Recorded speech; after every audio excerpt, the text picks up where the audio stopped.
be that obnoxious person that has to keep my computer open because I couldn't print. We should start here. We're late. I'm sorry.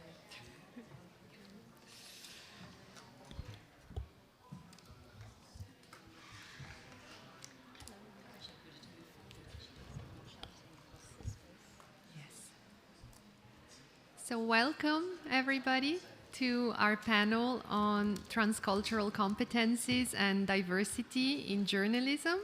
Thank you to the festival for having us here. I would like to introduce the speakers. Mukti Campion, Mukti Jain Campion, who is an independent documentary producer and trainer, working amongst others for the BBC and also founder of CultureWise. We have Kate Coyer from Central European University in Budapest. Kate is a researcher as well as a media activist. We have Marina at my far left, Marina Lalovic from Rai Radio 3, and Larry McCauley, founder and editor of Refugee Radio Network. And I'm Nadia Bellardi. I'm working in the intercultural communication field. So what is the problem when we talk about diversity? We feel that in a world that ideally looks like this, even if this is not supposed to be the most inclusive photo, way too often in 2016, the experts still look like this. And we definitely see an issue there because mainstream media choices of images and voices influence perception of what is relevant and who is entitled to speak. So we see, or rather we don't see, entire communities and persons that have perhaps disabilities, mental health problems, or a diverse background, be it because they come from a refugee or a migrant background. We also see very few women. When we do see them, they tend to be constrained in very stereotyped roles and have a limited area of expression, or at best observed as a sort of foreign species from an anthropological perspective. The recent report by the Global Media Monitoring Project, which takes place every 5 years and looks at the world in the news, shows that the visibility of women has stayed the same from 2010 to 2015, meaning that women are only 24% of the persons that you hear, you read, or you see in television, radio, and newspapers. Some recent data from the UK tells us that the UK media industry is 94% white, with women highly underpaid and underrepresented.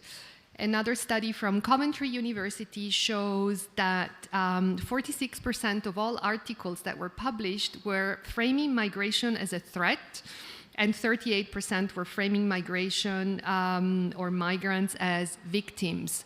Both very problematic categories and labels, because both failing to actually portray that any person has a complex and multiple identity and is not just a migrant. So it's high time for a political and cultural change. Data tells us that there are plenty of initiatives and projects and material that has been developed in the past 20 years on how to include diversity in employment and content output. We also know that all of this is not because of a lack of qualified women or of qualified professionals with diverse backgrounds. We have data to back that up. So we would like to open today's discussion by asking just, so who is entitled to speak? And I would like Kate to take the floor. Thank you. Thank you so much. So I want to talk about a very specific aspect of diversity, that of access and of ownership. My background is in working with local community groups in many places in the world, in particular in the US where I'm from, and also in Hungary where I live, and in the building of their own community, local radio stations. And what I'm interested in especially is about demystifying technology and demystifying the process of building media institutions. So in a sense, for me, it's not just about the diversity of content, which is absolutely critical and is something that the other members of the panel can speak much more eloquently on than I, but it really is about the diversity of the institutions. And so I want to drive home the point about why and how media ownership matters in just a few different ways. The first is I just want to say something about community media itself, and that from a regulatory standpoint, when we talk about community media, we're talking about media that's the so-called third sector. So it sits alongside private ownership, public service broadcasting, and community media. And that for a whole kind of a pluralistic media system to exist, you need all three kind of media institutions. And what exactly is community media? And I apologize, I've got my screen because I wasn't able to print, and I just don't want to miss a couple points. So what do we mean by community media? I think UNESCO has probably the most inclusive definition, though it's a bit mumbly to say out of your mouth, that community media is media operated in the community, for the community, about the community, and by the community. And so we're talking about institutions that are open and accessible to the people that they serve, are not-for-profit, primarily voluntary run, both in terms of programming and decision-making. And again, provide content that's not likely available otherwise. And just in terms of putting it in these, in a European framework, the Council of Europe, a few years ago in one of their declarations recognized the role of community media in promoting social cohesion and intercultural dialogue. The European Parliament has spoken about community media as a significant component of participatory democracy. And so in short, what we're talking about, a community radio pioneer from South Africa, Jain Ibrahim, in this field is often quoted, and it's this beautiful way of articulating this, that community radio, in his case, community radio is 10% radio and 90% community. So again, that diversity is not just about the content output, but about who's actually telling the stories and who's making the media. And then I just wanted to illustrate that in three very specific ways. One, that access to the airwaves matters. And an example, there's many examples we could talk about, but one in particular that I think highlights this. After the revolutions in Tunisia 5 years ago, right, where there's extensive documentation about the role and the importance of social media in helping mobilize and helping get the message and the word out and connecting people. But after the revolution, what many of these same bloggers and activists and journalists were asking for were radio licenses, because they recognized that they needed to be able to reach the broadest section of the public and to speak to where people were and how people are getting their information. And so in many kind of, one of the things, as we know, that happens in the process of kind of building more democratic and accountable systems is the need to decentralize authoritarian media systems. And so in that vein, there was a radio station in Gafsa, a mining town in southern Tunisia, called Voice of the Mines Radio, that started as an internet experiment. One of the founders of the station had spent time in jail under the Ben Ali regime because of his role in advocating for freedom of speech under the dictatorship. And as of 2014, there's actually been 10 licensed FM community radio stations across Tunisia. And though there's a lot of challenges that they're facing and there's a long way to go, it's a really significant development, and Tunisia remains the only North African country with radio frequencies that are open to civil society.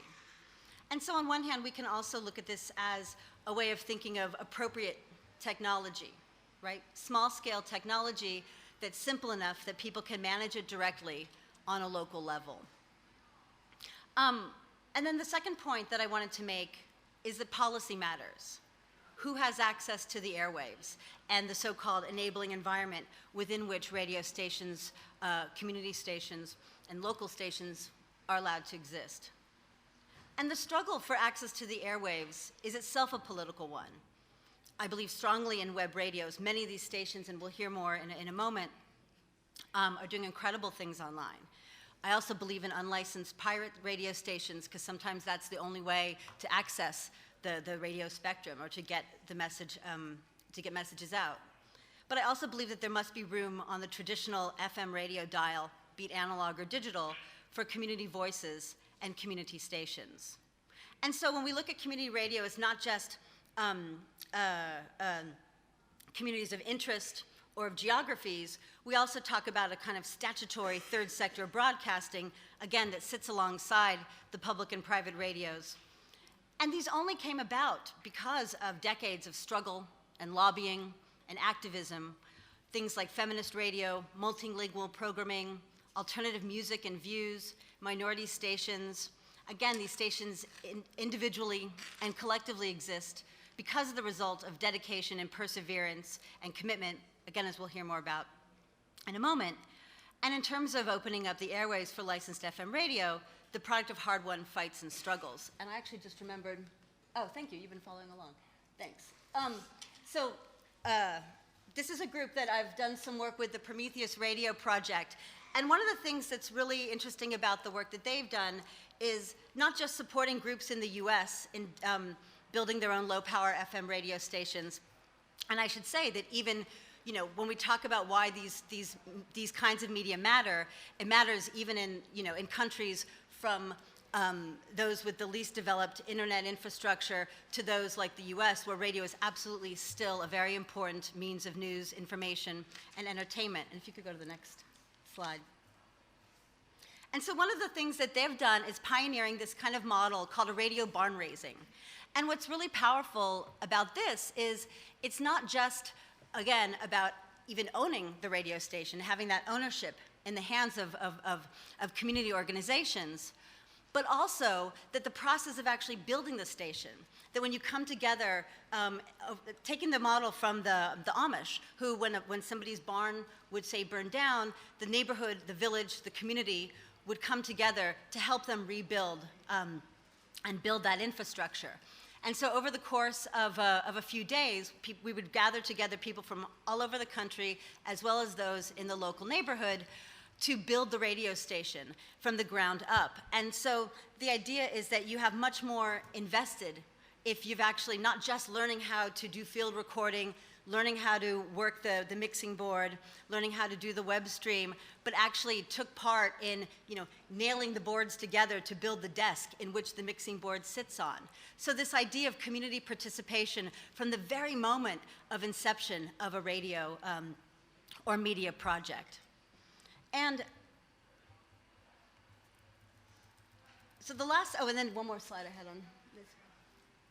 And then just to highlight, again, an example of one of many demonstrations in the US at the Federal Communications Commission to push for more expansion of this sector for community broadcasters.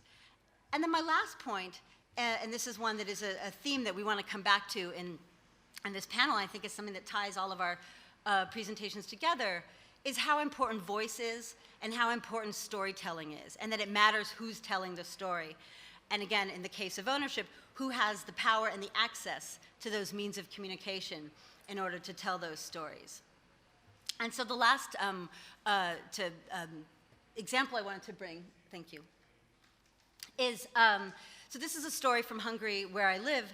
And a year and a half ago, the Hungarian government unveiled a very problematic memorial that you can see here. And it's aimed at remembering Hungary's Nazi occupation in 1944. And you can see that the statue, well, it's maybe a little hard to see, but the statue depicts Hungary as the kind of innocent victim, the Archangel Gabriel, with the German eagle swooping down from above. And while it was very important that the government put in this square called Freedom Square, created a memorial to the Holocaust, what they did was create a memorial that was about revisionist history, because the language of the memorial says, in honor of in memory of the German occupation of Hungary. And the problem with that is that it was Hungarian Nazis and Hungarian fascists that were sending Hungarians to the concentration camps. And so you had the many different Jewish groups, individuals, synagogues, community organizations coming together to rally against this memorial.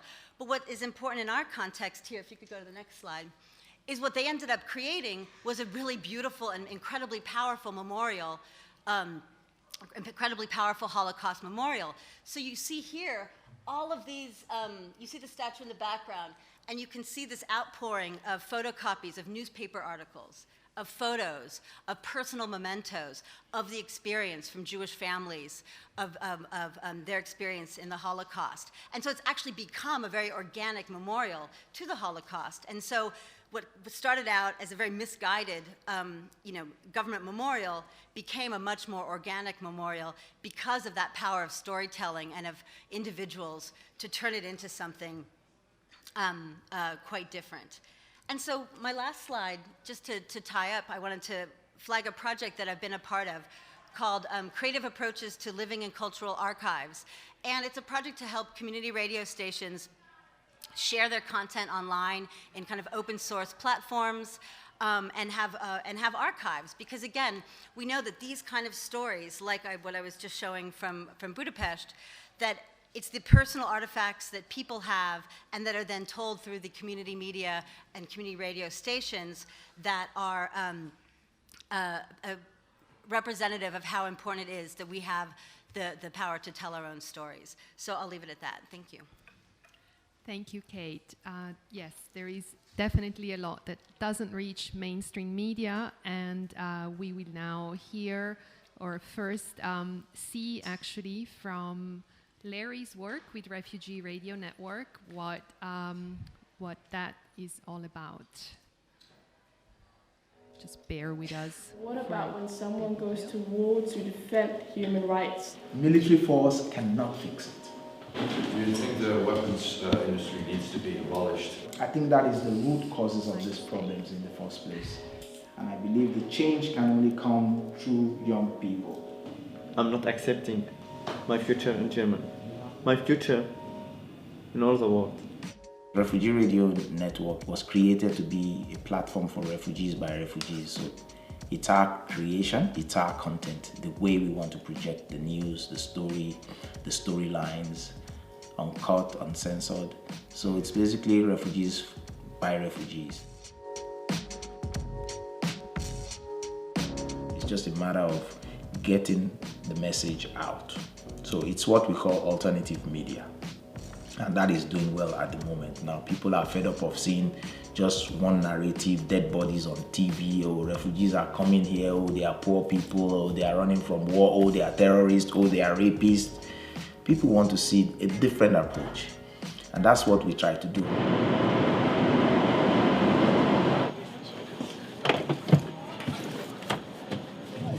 I'm doing the moderation for the refugee protest. The solution to the situation of refugees today has to be determined by the community of the oppressed, and we are all responsible to build this community. That is the only solution. The idea was to use what we have to get what we want. And what we had was the social media, Facebook, Twitter, YouTube, and online streaming. So that's what we did. Guten Abend, ladies and gentlemen. You're welcome to the first premiere of the Refugee Voices show. Many of the reasons why people flee from their countries, we produce it. Racism has been used by politicians to exploit and divide people. There are first-class immigrants and second-class immigrants. How are we, the people of European countries, able to help with this? It's the wars, the proliferations of weapons into conflict zones. These policies must change. This is where the role of women in society now comes in. I want more women in leadership role. And let's see if the wars will reduce, if the violence will reduce. Refugee Radio Network is a project committed to human rights and human development. Create a product, then look for the market by yourselves. And if you look at all grassroots initiatives, even from music, from movies, production, that have been successful today, they started like that. So why can't we do it the same?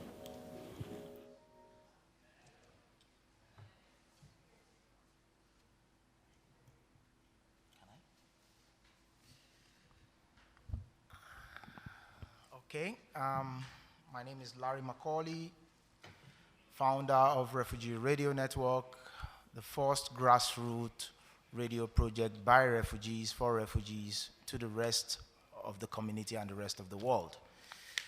Well, it's a long story, and you've seen a little bit in the trailers, and I thank you all for coming today. I'm here to discuss on the topic, communications right in a democratic context. It brings me down to what is democracy itself. In my knowledge, it's government of the people, by the people, and that means it's our government by us. And communication is very important. I believe in that phrase a lot, that accurate information is as important as water to the hearts of a community. If we fail to act, we have act to fail. In the sense that if we allow people to tell stories for us on our behalf, then we are doomed. As in the example of the way the stories were portrayed by mainstream media about the refugees and the Flüchtling and the refugees coming into Europe.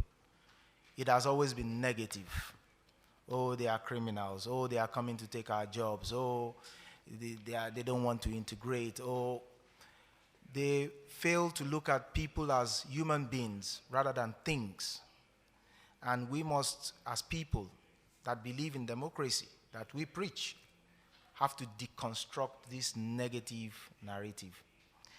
And in this context, that is why we created the Refugee Radio Network platform, an alternative media to empower the marginalized in society.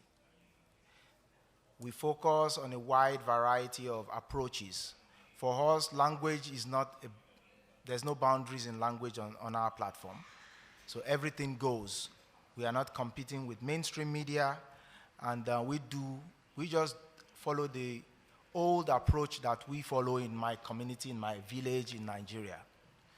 You know, when I was growing up in the village, if the king of the village wants to disseminate information to the community, he sends the Minister of Information.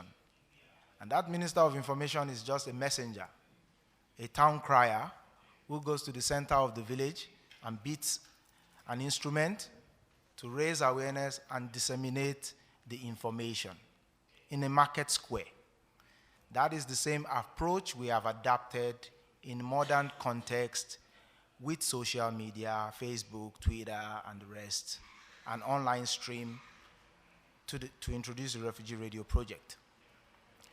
In the beginning, it was quite difficult, but the approach was bridging the communications gap because there was a disconnect. We found out that the host community, the local community, did not even know why we are here. They didn't know of the wars in Libya. They didn't know of the NATO bombings. They didn't know of weapons proliferation to conflict zones by Western governments. So what do? We have to start re-educating the society and telling them that we moved because of war, because it has been projected that they are economic migrants. There are conflicts everywhere. These conflicts are fueled by different factors. If I go into those factors, we will not live here today. And most of these factors are created and manufactured in the West. We must identify that and understand that. And I don't understand what Western leaders want. Maybe they want people to just remain in their villages and the bombings kill them and everybody goes to bed and wake up the next day, or people choose an alternative to run for their lives and to continue their lives progressively in another country. That is why people are moving now. And the migration factor that we're seeing now has always been there from the creation of the world. In biblical times, it's there, the Exodus by the Jewish people from Egypt. So, what has changed? The leaders, our leaders, have failed to understand that change is already here. They just need to gravitate towards that change. They are playing yo-yo with it. You civil society sit down and wait for them to make decisions on your behalf. And these decisions don't really represent you and I. They create more chaos. So in this context, this is the first time we as migrants and refugees are at the center of European and Western society. We have always been marginalized to the background. You see people born by ethnic people, by migrants in Europe, they have European passport, they are still not included in society. They are still discriminated against. And this is fueling a new type of extremism that we face now in Europe and in other parts of the world, whereby people use religion to perpetuate terrorist acts, and they kill innocent people like you and I, who are traveling because society has failed to include them. So that's why we must come together, join hands, and fashion out a way out so that we can start fixing a problem that is going to take a long time to fix. But if we start now, I think we will get there. That's the storyline. And I would basically like to expatiate on how we were able to use the Refugee Radio Network in Germany in a small basement in the city of Hamburg, and we got to the rest of the world that people were communicating with us all over the world. Social media played a key role. It started by 3 guys, myself and 2 other refugees, in a basement. We bought cheap equipment and we started producing content that affect us as refugees. And we just put it online. And those contexts were reached as far as Australia, New Zealand, whereby people called us to contribute their quota towards it. So communication is very, very important in this modern age to the life of a community. I think Kate has been able to explain the importance of community radio. And we approached it through 3 mediums. The FM frequency, that is the free radios in Germany, the community radios, and online. So you can hear Refugee Radio Network, Refugee Voices, our show. You could hear it on local FM stations in different cities across Germany, and you can hear it online beyond Germany. So that's the approach that we follow, and I think communication is very, very important in this age that we are in. Thank you. Thank you very much, Larry. That was impressive. And we now move on to Marina, who will tell her story herself. She's working as a journalist for Rai Radio 3 and bringing her own voice to public service, which I think is what is needed for public service to survive probably in Europe. So thank you, Marina. Thank you, Nadia, for this very encouraging start, and thank you for all of you to attend this kind of a meeting. Because the intercultural concept is something which I started my day today, and I would like to start my presentation with an episode which I actually lived this morning with my colleague. I said that I'm going to attend the meeting on intercultural journalism, and the question was, why do we need this kind of an approach? Why do we need an intercultural journalism? I do think that this is the key point of our discussion, because it's a kind of a constructive devil advocate approach, which I really do feel constructive, because our discussion, in my opinion, has to give a part, at least, of an answer to that question. And this is the question I'm asking myself every day, also by being a kind of a in a very modest way, if I can define myself, intercultural element inside this public radio station. So I will very modestly talk about my personal story, not because it's so important, but we can make a kind of a, through induction, we can make a deduction to our intercultural approach. So I'm very happy to be here with you, because Perugia actually was the first city I came 16 years ago here in Italy. in 2000 from Serbia, who was just finished its last war. So from Perugia, I moved to Rome, and I will start with my intercultural journalism career, telling you about that. We heard about the community media, and we had an example of a community media. So I can start with the story. I can tell you about the story of Babel TV, which you might heard. It was an experiment, and afterwards it was actually a TV, real TV station, which broadcasted on a Sky platform from 2010 to 2013 for 3 years.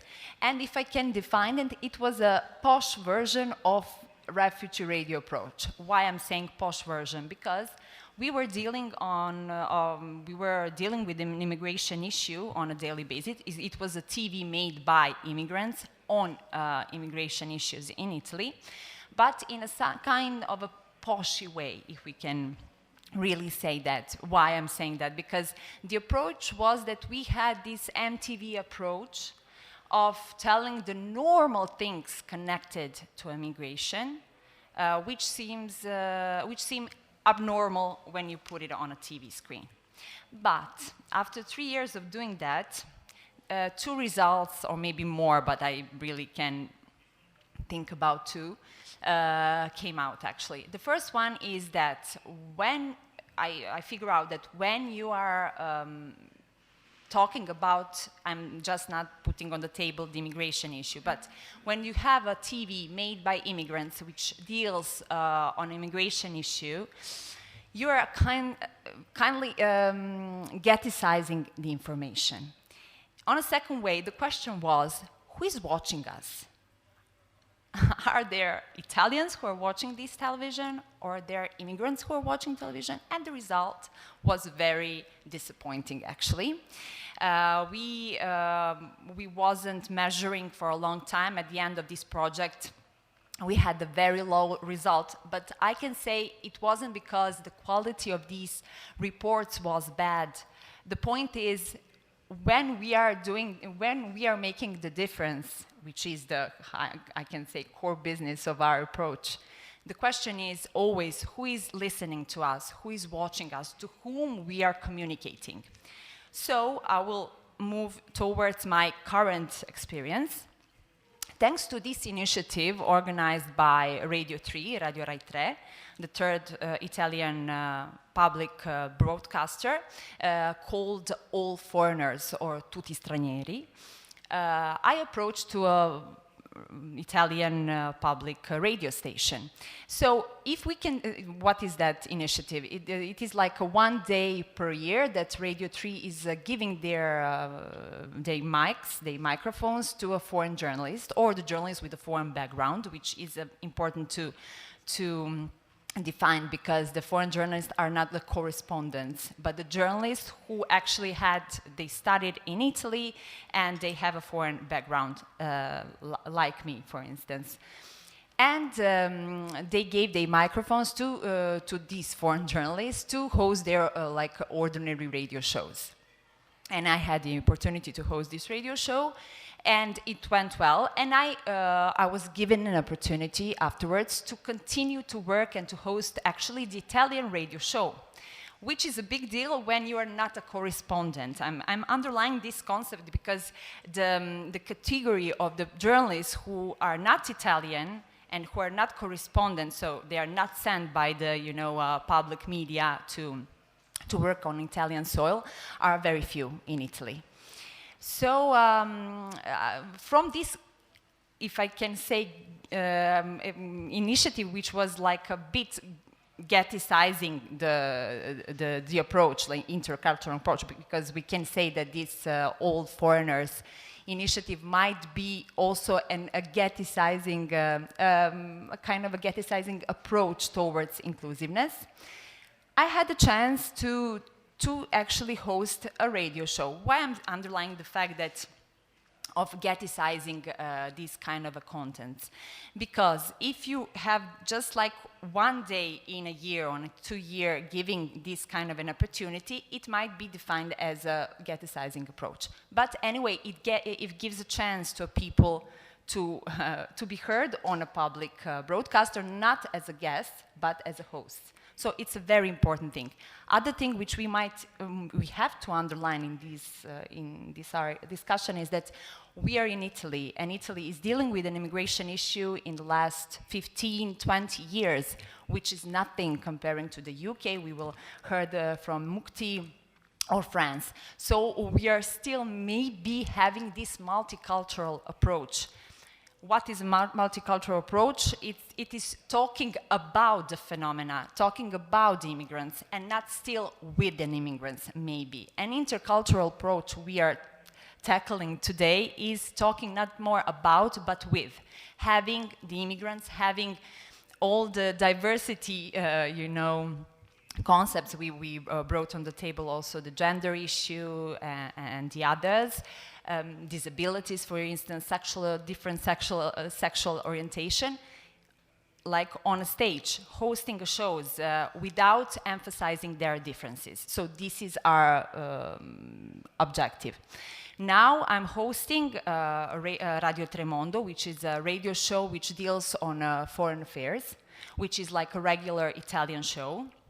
I'm saying it, is it like a phenomenon, like a science fiction, but it is a kind of science fiction because I'm a kind of a voice of disturb on a public radio station, because I do speak a bit, quite a good Italian, but there is a slight accent, and you actually sometimes receive a very bad or good comments from the audience, from the listeners, which is a very good thing too, because the listeners are being, are getting aware of the fact that there is somebody, different who might also host a foreign issue in my case. And I would just like to stop for a second on a radio thing, because with Nadia we were talking, because we are gathered together without noticing that we are all radio people right now. Radio is very important for diversity inclusiveness here. Why? Because on a radio, you're not conditioned by the color of a skin, by any kind of differences. So you are just concentrated on the content. You are just concentrated on a program, on a report. And you are actually giving a chance. You are saved from from the very first prejudice, which are inevitable, in a bad and in a good way. So this is the importance of a radio as a media. And this is Radio Tremondo. This is the show which deals, as I said, we do have a press review and we have a program. The plus of my being part of this radio is the fact that maybe I do have a point of view which is different from my colleagues, because I'm from Serbia and I might belong to the Eastern European countries which have a kind of alternative point of view. And during my stay there, I actually put on the table the other show, which Nadia will show. The name is Mondi di Dire, which in Italian might be, has some kind of a sense. It's a play of words, but it is the show on proverbs, foreign proverbs. And we really actually decided to travel through different countries in the world through the 2 minutes, 3 minutes reports, 3 minutes program, through the proverbs of the foreigners who actually live here in Italy. So this is my personal contribution on a radio. But anyway, if I can say, the real intercultural approach through my example is seen on a Radio Tremondo, where you really do everything which other colleagues, Italian colleagues, do, without necessarily covering the immigration issue as before, or covering just Eastern European issues. So thank you so much. Thank you, Marina. And now we go to Mukti, who is a specialist in bringing creativity to the world of media since 35 years. Please don't remind me. I am very old. Very nice to see everybody in such a beautiful place. What a beautiful room. Has everybody had a chance to look around you? It's just gorgeous just to be sitting here, isn't it? We're very privileged. The perspective I want to bring to this afternoon's discussion is what the role of mainstream media, particularly public service broadcasting, is in this debate. We've heard from some really interesting projects about community media, and I think it's fantastic that technology is now so much more accessible that more voices can enter the media sector and put their stamp on the way that issues are dealt with. But there is still a fundamental responsibility that lies with national public service broadcasters. And as somebody who's made programs for 35 years for BBC Television and BBC Radio, I'm constantly playing with this idea of who gets to tell the stories, whose voices do we hear, what accountability do we have as program makers to really make sure that the voices that we do include are comfortable with how they're portrayed. I think these issues have really not been thought about in anybody's training when you join the mainstream broadcasters. It's like media is something that's done to people rather than something which is about engaging with people. I'd also like to just pick up on Larry's point about the role of professional, accurate journalism and media production in the role of democracy. And I think it's really, really important for public service broadcasters. I call it, the sort of whole idea of being part of a national conversation. The programs that we put out, not just news programs, the documentaries, the dramas, the whole range of children's programs, wildlife programs, all of these contribute to the audience's sense of belonging. And if those programs, as much as news stories, don't include voices, perspectives, the contributions of a really wide range of people who are part of that audience, you're never going to make that national conversation an inclusive one.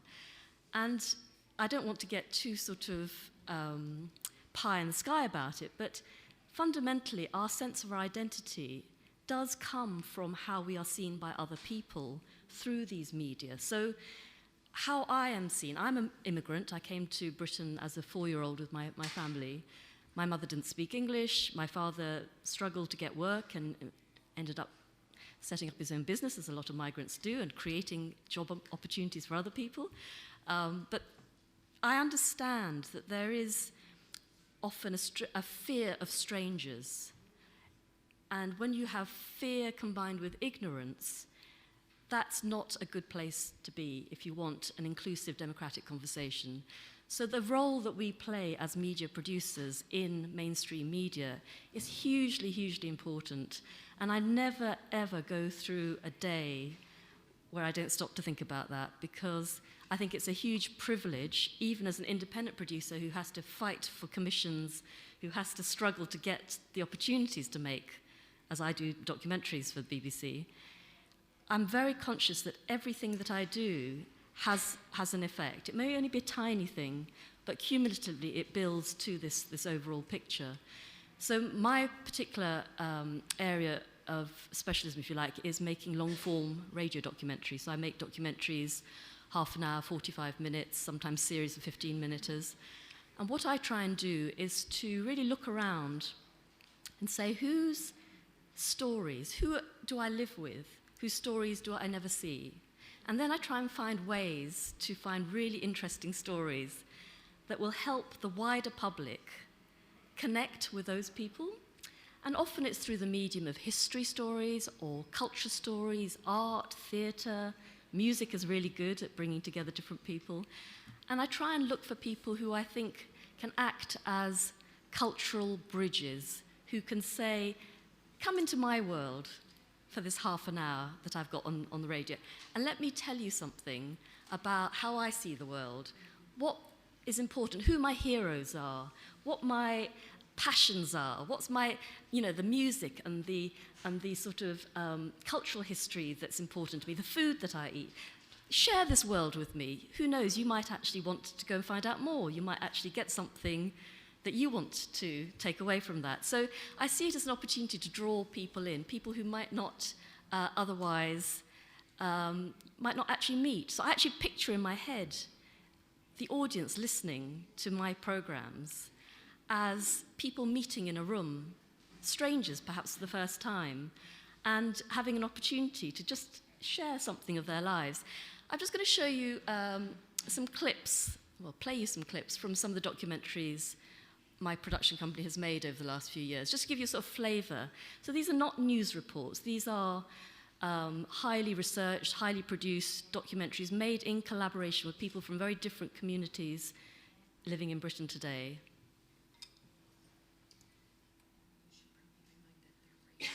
These are all radio pieces, so the pictures you see are just slides to help you listen.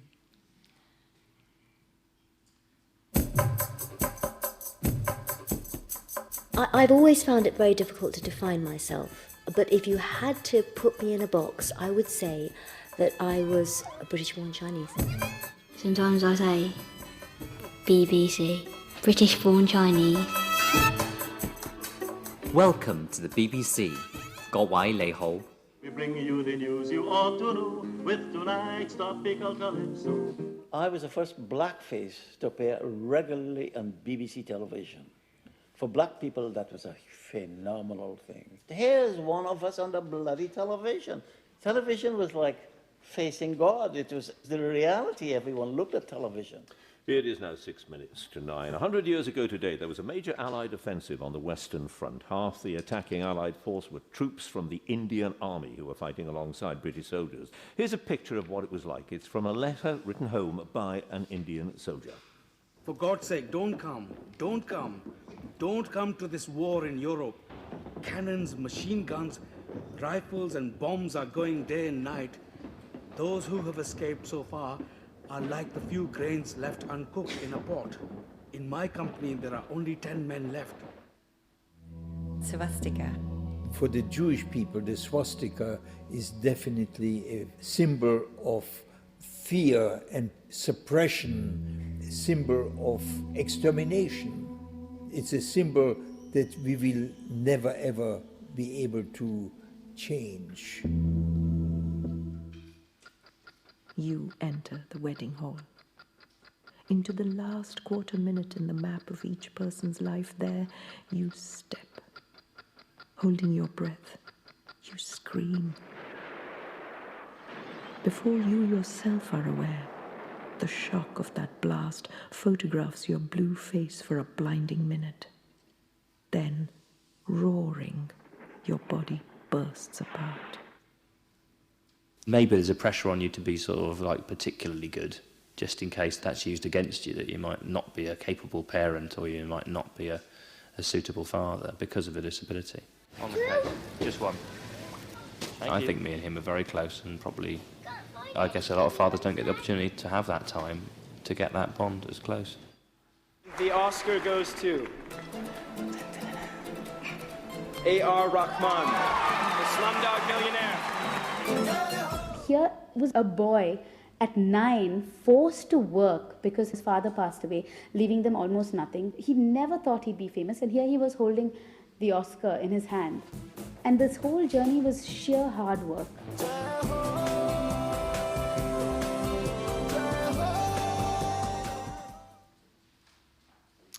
Okay, so that's just a few examples. I don't know how well you could hear the audio there, but it gives you a sense of the sort of range of things we do. And one of the other things that my production company does a lot of is trying to get stories about other parts of the world where you're getting the perspective of people from those parts of the world. And that's still remarkably rare in mainstream media. You know, we have a lot of journalists who go out to countries and report, and we're trying to do more and more using local journalists and using the expertise of local journalists to guide reports. I've raised lots of issues, and I hope that we'll come back to some of these later in the panel. But the big thing that I do when I'm talking about my work with other radio producers and running training courses as well is to show people that by looking around you and looking for the people who don't get a voice, you're actually unlocking a whole lot of really rich, creative opportunities. This is not a charitable exercise. This is not about, let's give those poor brown people, those poor black people, those poor disabled people a little bit of airtime. This is actually a way of engaging audiences with really fresh perspectives, with a really, original ways of looking at the world and hearing different stories. And, the opportunities are limitless. In Britain, we have such a diverse population for all sorts of reasons. And we've only begun to tap a tiny, tiny proportion of those stories that are out there. So I wake up every day really excited. I always have 101 stories that I want to get out there. And voices and, nothing excites me as much as bringing together two unexpected fields. So a designer who designs experiences of going to space. She's completely mad. If you look her up, her name's Nelly Ben Hayoun, and she creates experiences like bringing together, okay, I'll tell you what. She created an armchair with the help of a Soyuz astronaut, which was designed for members of the public to sit in, and it vibrates and simulates the experience of a rocket launch. And she puts on blindfold and headphones, and you listen to the sound of a rocket taking off. Now, she happens to be French, Armenian, but that wasn't what the program was about. It was about her perspective on what design can do to help the public understand frontier science. So there are these stories are out there, but if you are looking in the same old places all the time, you never find them. So my challenge to journalists, and I have a really lovely training sort of day that I run, that people rush out wanting to talk to strangers. That's my big thing. If I can get people motivated to go out and talk to people that they would never stop in the street to talk to, I've done my job. So I'll stop there for the moment. Thank you very much, Mukti. I would like to open up for a first round of questions from the audience, and then if you still have patience, I have two slides on the transcultural angle. I see a hand there. I'm not sure who's supposed to give you the mic, but there he is. Thank you. Hi, my name is Ansha Amina. I'm a director of product at Midan, based in San Francisco, and I was curious, a lot of these examples are in majority languages, as you know, and when we're talking about radio, especially in storytelling, it seems like the ability to tell stories in a majority language is a key aspect of a lot of your work. And I'm curious about how you're managing language barriers, or how you're bringing out minority voices when those voices are speaking minority languages, whether non-English or non-Italian languages that are underrepresented in mainstream media. Maybe I can take that, and then Larry.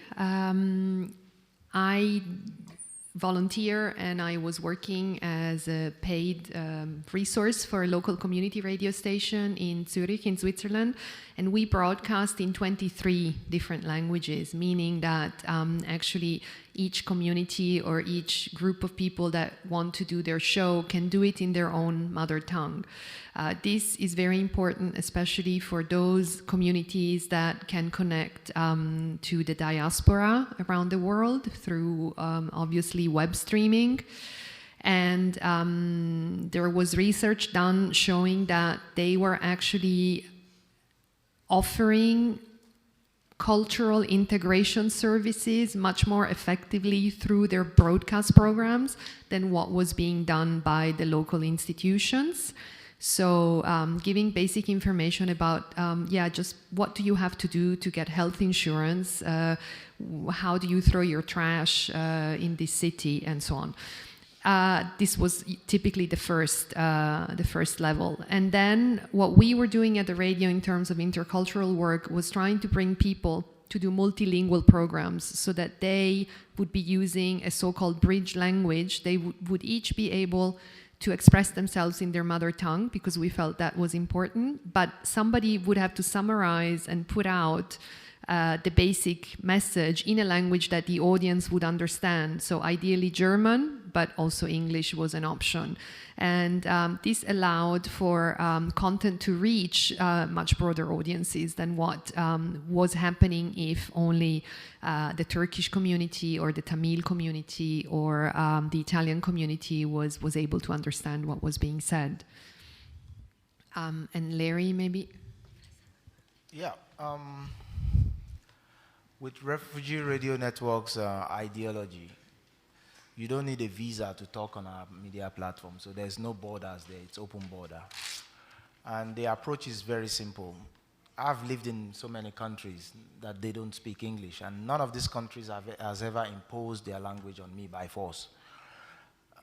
Of course, there's this integration stuff in Europe that they must learn the language.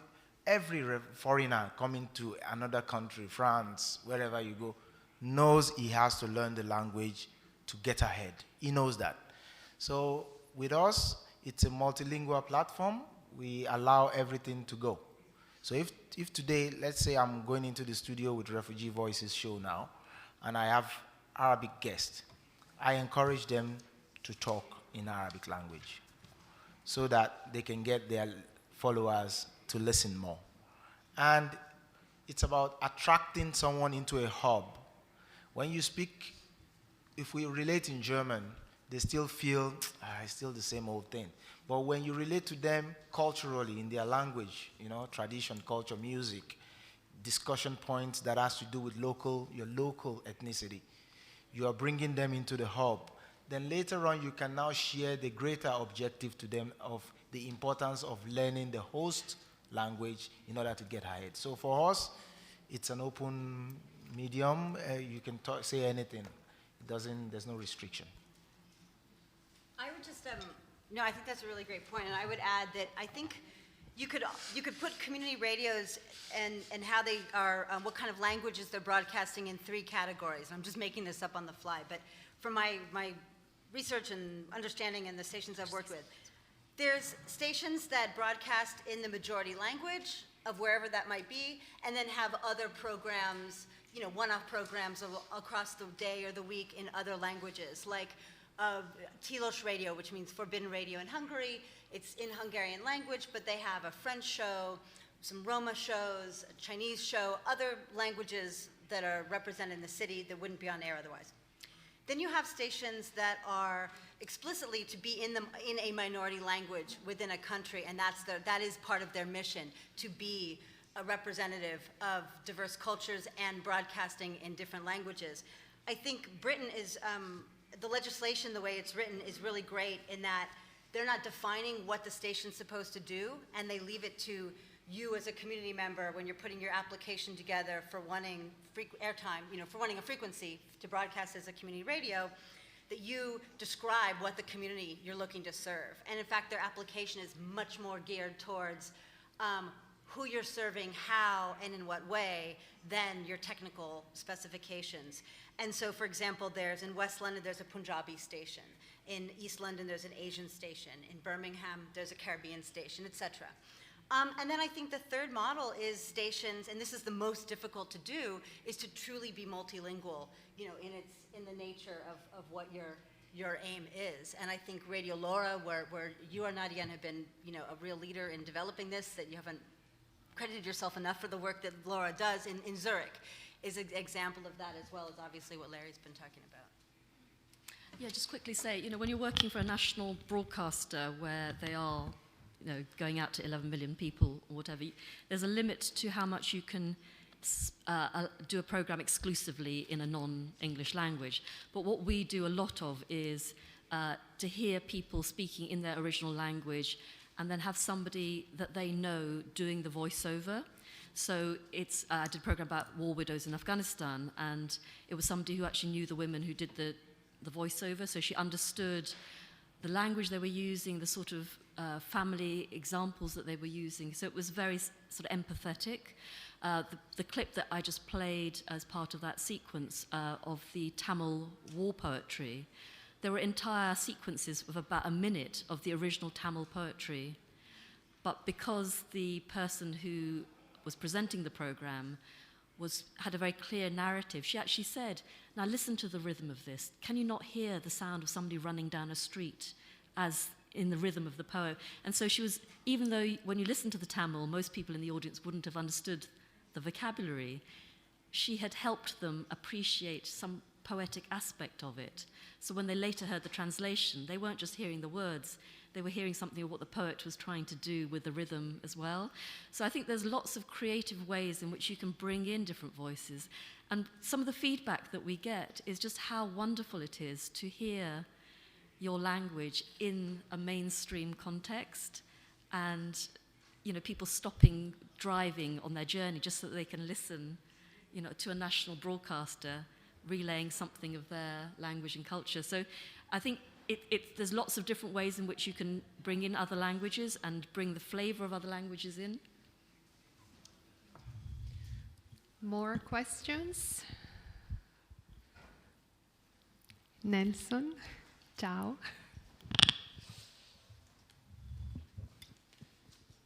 As a community radio, or I don't know if it's community TV, I don't know, do you tend to follow the taste of the audience in order to increase the number of the contacts or the listeners, or you are not interested in it? Is that to me, directly to me? Well, it is very important when there is. It is very, very important when there is audience interaction. And so we are not talking to simple hair. We are talking to people. In the context of what we are producing, it's a serious issue in these times, immigration, migration. And that's why we have this platform of audience interaction whereby people can call into the studios live on telephone as we are engaging in a topic.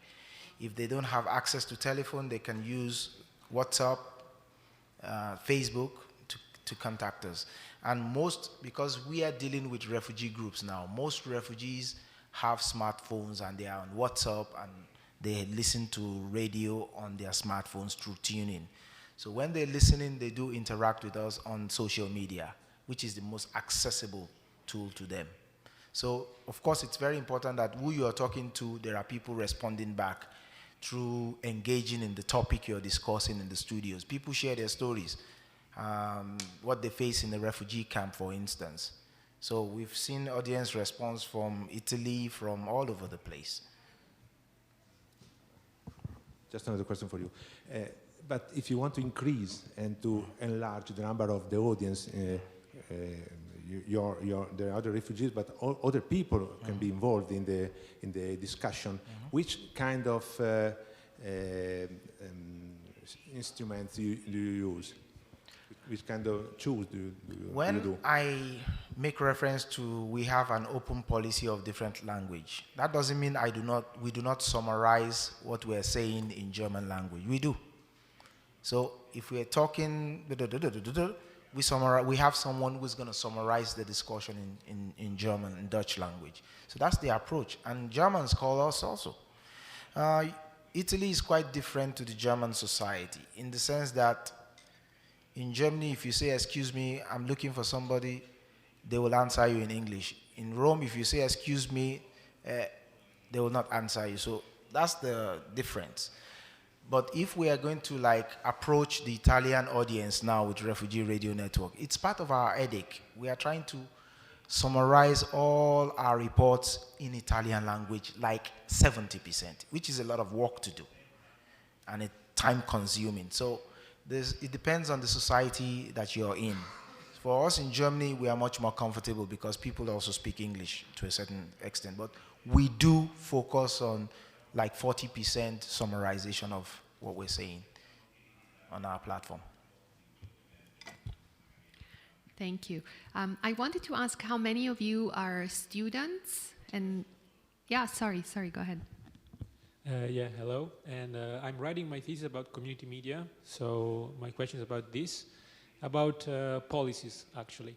So which European country has, let's say, the best policy for community media, and which one is taking the biggest step, you know? So thank you very much. Yeah, I think Kate and I could talk to you for 2 days, and maybe we should do this sort of offline, because I think it's really off the topic of the panel. But unless Kate wants to say something very briefly, but we should definitely talk afterwards. I mean, I'll just say really quickly that I think it's probably not surprising that the Scandinavian countries tend to be pretty good on this, and because it's two parts, right? It's about what kind of possibilities are there for getting a license, but also what kinds of, again, the broader enabling environment, and what other kinds of support are there? Is there financial support or funds that you can apply to you know, to help with some of the basic costs, even though they're primarily voluntary driven? So Britain now has one of the strongest, but it's quite late to the game. It was only 10, 15 years ago, 12 years ago, that they really introduced legislation, which is shocking for a country with such a strong public service sector to be so late to community media and community radio in that way. I think Germany is surprising in that it doesn't actually have a very strong sector, because things are so decentralized that there's some parts of Germany that have, there's amazing community radio stations in Germany, but only in certain regions. So it depends on what the kind of regional government or system is. And then the last example on that, I would say, is, and you have some, so in Italy you have some wonderful examples of some great radios. A lot of that came from a pirate system from the 1980s onwards, so really strong tradition, but in a very different context. Hungary, to go back to my Hungarian example, is an example of where you have, it was the only post-communist country that had an actual formal third sector and had a really vibrant and quite diverse network of community radios across the country. But since this government took office in 2010, it's dropped by about 80%. So those licenses have been lost. So it's an example of, even when you have a strong network, if you're not keeping support for the kind of advocacy and you know, supporting civil society groups that support the community media in general, you can have a system that was seen as a model in the region, then becoming something where there's only a handful of stations left in just a short couple years. Thank you, Kate.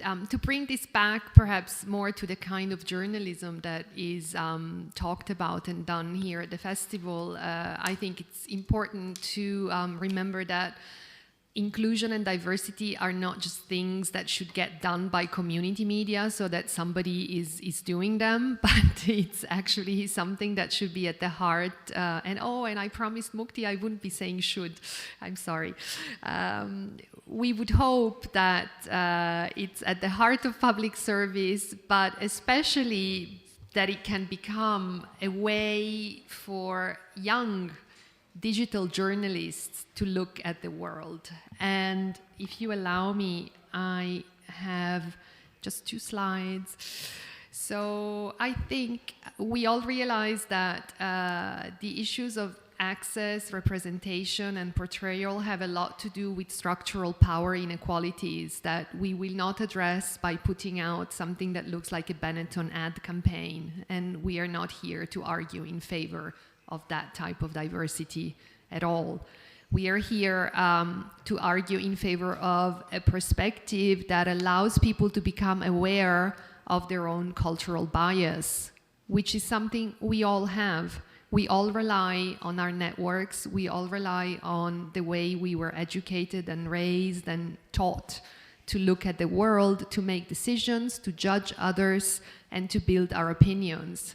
So the transcultural approach would start by looking at culture as something that is actually your own personal way of being, but as something that is also shifting and moving throughout your life and being influenced by the experiences, by the people you meet, by what happens to you during your life. It's not something which is static and set in stone, as a lot of political movements tend to want to make us believe, especially recently. And a transcultural approach would argue that it is in fact possible to find shared interests and common values across cultural and national borders. So question your views.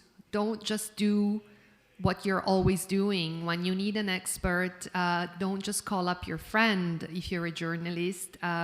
Think about differentiating your sources of information. Think about actually getting out of your comfort zone, as Mukti always says. And don't think that this is something, yes, I'm supposed to also tell you about David Bowie, but I will do that in a minute. Don't think that, you know, in 2016, these types of things can be taken for granted. Go and have a look at the financial news panel that starts at 5. We don't want that panel to be composed the same way in 5, 10, or 20 years down the line, do we? So my invitation to you is be open, be creative, look at diversity as something that is actually part of day-to-day life. All identities are complex. It's not about putting labels on people. It's not about putting people in boxes, but it's about being open and curious. And not just as journalists, of course, but as communicators, because we all communicate, we all use social media, we are all, to some extent, representing something or someone, and people tend to read and interpret what we say as being representative of some sort of community behind us, even if actually we are just speaking out of our very own, very personal experience. And yes, so the idea that interaction creates something new, and that, to quote Jain Chambers, representation is not a natural thing. It is always a constructed process.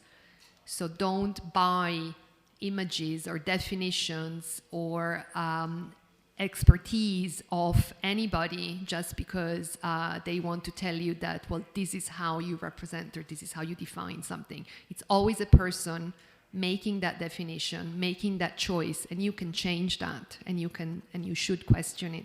Thank you. And I will leave Mukti actually to do the David Bowie piece. Okay.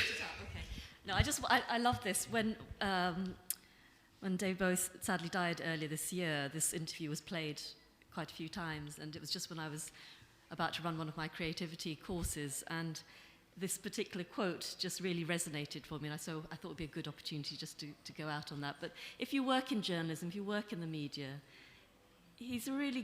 what he says is just a really good way of thinking about how we all go out and engage with the world. Just press the play there. Okay, just do the audio, yeah.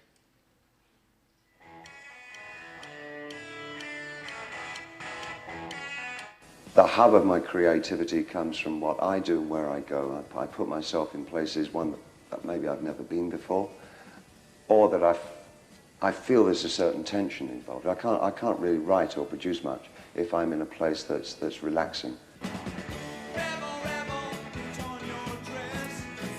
go out and create that tension is what he's saying. You need that tension. Get out of your comfort zone in order to find the new, to find the original. Thank you, David. Nadia, yes, thank you. Just one thing. I would like a last round, actually, from all of you, 1 minute each. Yeah, because Thanks. I remember But actually even more. how we met each other, all of us, at least Mukti, Nadia, and also Nelson here. We are here thanks to one program which actually gathered us together named Mediane, which for you might be also useful. Mediane stands for Media in Europe for Diversity Inclusiveness, and unfortunately doesn't exist anymore, but it's the Council of Europe, Europe's project, which today has like a database of foreign journalists with a foreign background, which deals with intercultural issues. So if you Google Mediane, it might be very useful for you to have a database of journalists who are dealing with these issues. and also of the tools we implemented in the 3 years or more work, as well of the reports we've done, and also about the positive, negative examples. So it's always useful to have maybe some different approaches which has already been done or are like a negative or positive approaches we were analyzing in these years, which might be interesting also for the researchers or if you are a journalist. So I can thank to this project actually that I met some of the colleagues who from different reasons, personal or professional, are dealing with the intercultural journalism.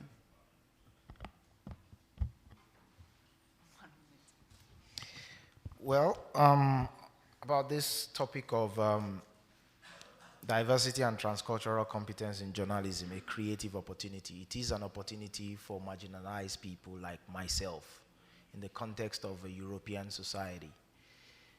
It is important. We have to do it. Like I said, failure to act is acting to fail. So we must stand up to the demands of this time. Thank you. I can add Ireland and France have very well-developed community radio sectors that I meant to mention them. My colleagues there would kill me for not. I think I would just tie up my piece on why ownership is so important. I think that I was in the last panel that was about media coverage of the refugee crisis and situation, and one of the comments was that there wasn't anybody from that community, that there weren't any actual refugees that were speaking about the media coverage, and I think that just further highlights the importance of the work that you all are doing, and also like the politicized nature in which this takes place. And from the US, for example, one of the stations that I had the privilege of working with is a farm workers radio station in Oregon, Radio Picun, P-C-U-N, and they're a wonderful station. And they had started, it's an actual farm workers union that first just wanted to be able to reach reach the farm workers in Spanish and in the other indigenous languages that people there spoke.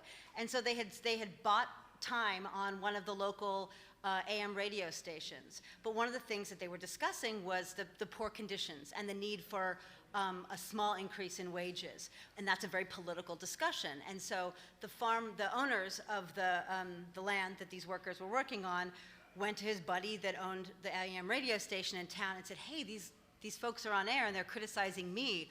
Can you get them off air?" And so they lost their radio show. And so for them, it was so important to be able to have their own infrastructure, to be able to have their own organization, their own media outlet, to be able to tell their stories. So, how many people here are journalists who work as media producers? Okay, I'd be really interested. I do this quite often. Just look at your mobile phone, look at your list of contacts, and just think about how diverse those are. How many people do you know who are not just like you? These are really basic things. If you work in the media business, how do you help your audiences get to know each other if you aren't going out there and meeting different sorts of people and bringing them in stories? So really challenge yourself to meet somebody new, to go to a different sort of theatre experience, to go and see a Polish film instead of an American one. Really open up your own lived experience, because that's how you will then enrich what you do as journalists and producers. Thank you, Mukti. I would like Janto to also contribute and say something. Janto Djassi works with Refugee Radio Network together with Larry, and he's been filming and working during the session. Thank you. Yeah, I just want to add one thing. This transcultural work requires a lot of self-reflection first, because it's on an emotional basis. Before you work, before you start researching, before you contact people, try to find out what your cultural bias is, as you said, and then try to engage with these people. And I can say it can be very painful. That's something most people don't understand. They stay in their comfort zone even if they work interculturally. And it's very important to bear that pain in the beginning. So I want to encourage everyone to get into it, and if there are certain things that offend you in any way, get through it. Get through it. That's it. Thank you. We have actually 6 more minutes for questions. Or no, we don't actually. So this is my chance to thank you for attending. Thank you to the speakers. Thank you to the translators. Thank you to the technician. And thank you to the festival for organizing and inviting us and giving us this opportunity.